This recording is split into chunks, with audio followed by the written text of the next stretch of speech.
Olá, seja bem-vindo à Pastoral Universitária e mais uma reflexão sobre o Evangelho. Naquele tempo, muitos dos discípulos de Jesus que o escutaram disseram: "Esta palavra é dura. Quem consegue escutá-la?" Sabendo que seus discípulos estavam murmurando por causa disso mesmo, Jesus perguntou: "Isto vos escandaliza? E quando virdes o Filho do Homem subindo para onde estava antes? O Espírito é que dá vida, a carne não adianta nada. As palavras que vos falei são Espírito e vida. Mas entre vós há alguns que não creem."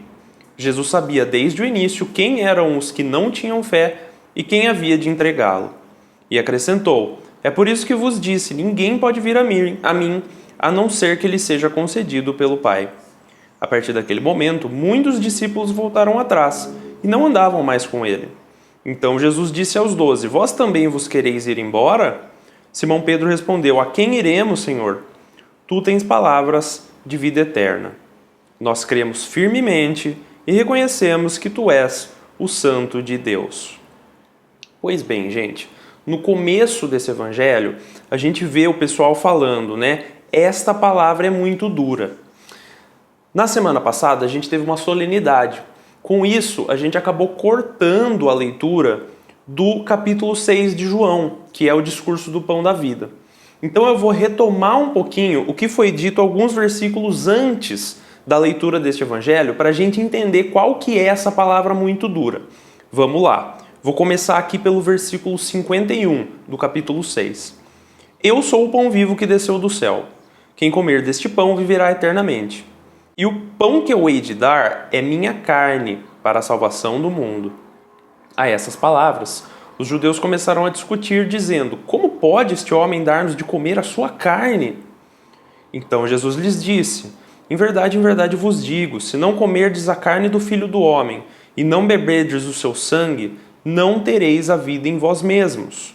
Quem come a minha carne e bebe o meu sangue tem a vida eterna, e eu o ressuscitarei no último dia. Pois a minha carne é verdadeiramente uma comida, e o meu sangue verdadeiramente uma bebida. Quem come a minha carne e bebe o meu sangue permanece em mim e eu nele. Assim como o Pai que me enviou vive e eu vivo pelo Pai, assim também aquele que comer a minha carne viverá por mim. Este é o pão que desceu do céu, não como o maná que vossos pais comeram e morreram. Quem come deste pão viverá eternamente. Tal foi o ensinamento de Jesus na sinagoga de Cafarnaum. E a partir daí começa o evangelho desta semana, em que está tendo todo aquele murmúrio lá. Meu Deus, essa palavra é muito dura. Mas vamos olhar com maior profundidade para essa palavra e para o capítulo 6. Ao longo do capítulo 6, Jesus vai falando sobre o pão da vida, ou seja, falando sobre ele próprio e fazendo clara menção à Eucaristia. Mas, no começo do capítulo 6, Jesus distribui o pão físico, e as pessoas comem e ficam saciadas fisicamente. Aí querem proclamar ele rei. A gente falou sobre esse evangelho aqui. Jesus cai fora. Não é por isso que Jesus está aqui. Não é por isso que Jesus veio.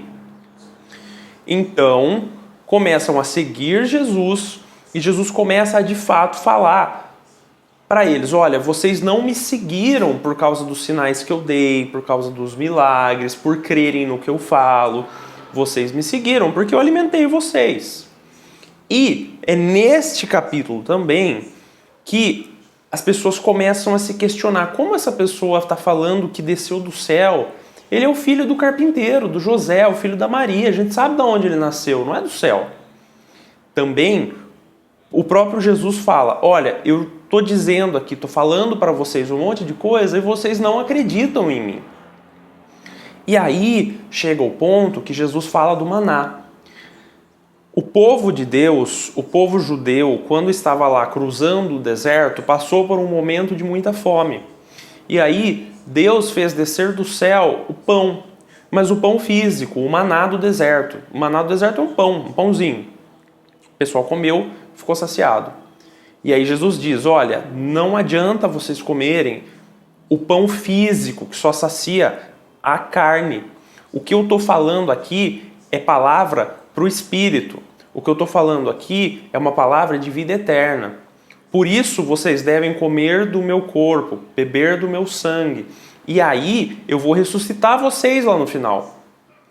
E o pessoal não entendendo, achando que estava falando aqui talvez de algum tipo de canibalismo, uma coisa muito fora do que Jesus estava propondo.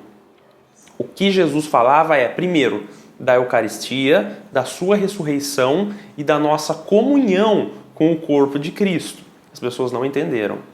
Segundo, e até mais do que o ato sacramental, o sacramento em si, ele está falando de comungar da proposta de vida, daquilo que ele veio de fato ensinar e trazer e pregar. E aí, penso que a gente entra no ponto central dessa reflexão, que não pode ser uma reflexão só minha.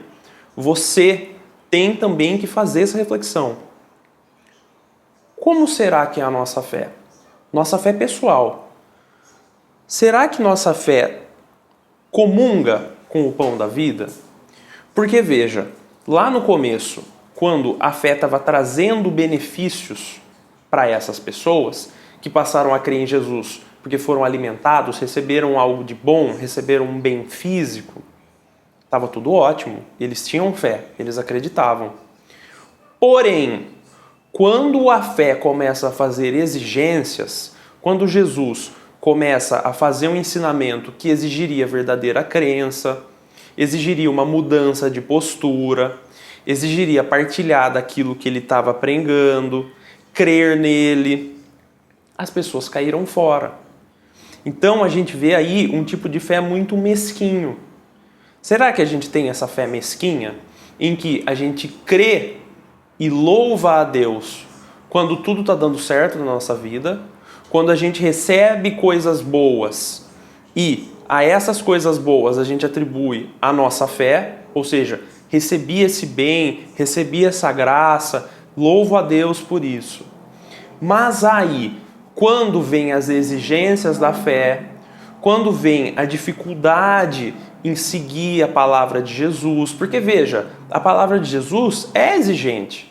A gente deve sim se abster de certas coisas que, no nosso entendimento, podem ser divertidas, podem ser legais, podem trazer prazer físico, psicológico, seja lá qual prazer for. E aí Jesus fala, olha, isso não está de acordo com o que eu trouxe para o mundo. Não é isso que eu espero de você. Será que a nossa resposta é a resposta do Pedro no Evangelho, que diz, tu tens palavras de vida eterna. Nós cremos firmemente e reconhecemos que tu és o Santo de Deus, ou seja, o Filho de Deus. Você é a palavra que se fez carne. Ou nós agimos como aqueles outros que caíram fora. Veja só, a partir de todo esse discurso, a partir do discurso do pão da vida, muitos discípulos voltaram atrás e não andavam mais com ele. Por quê? Ficou difícil. Chegou num ponto que seguir aquela fé se tornou desafiador e as pessoas não queriam desafio. As pessoas queriam pão enchendo o bucho delas. Será que a gente segue esse tipo de fé? Será que a gente vai na igreja? Será que a gente faz as nossas orações? Será que a gente crê em Deus? Esperando que Ele vai dar um monte de coisa boa para nós? Ou seja, eu tenho fé porque eu quero ter uma estabilidade financeira, porque eu quero que tudo dê certo na minha vida, porque eu acho que se seguindo essa fé, tudo vai estar bom, tudo vai dar certinho na minha vida, dentro exatamente daquilo que eu planejei. Ou eu vou à igreja e faço as minhas orações porque eu creio na palavra, porque eu acredito em Deus. Porque eu sei que, primeiro, essa fé vai me trazer desafios, eu vou ter momentos de dificuldade, sim, mesmo seguindo a minha fé, porque eu acredito na palavra, porque eu quero seguir firme e porque eu comungo com o pão da vida. Eu entendo o que é o pão da vida. Eu entendo que não é aqui que tudo vai virar bem bom. Mas eu sigo essa fé porque eu penso lá na frente, lá na vida eterna. Jesus acabou de falar, comungue do meu pão, coma a minha carne, beba do meu sangue e eu o ressuscitarei lá na frente. E aqui, tendo esses dois significados que a gente não pode desassociar. Coma do meu corpo e beba do meu sangue eucaristicamente e coma da minha carne e beba do meu sangue na nossa vida. Ou seja, de fato, aderindo ao projeto de Jesus, aderindo ao projeto de Deus.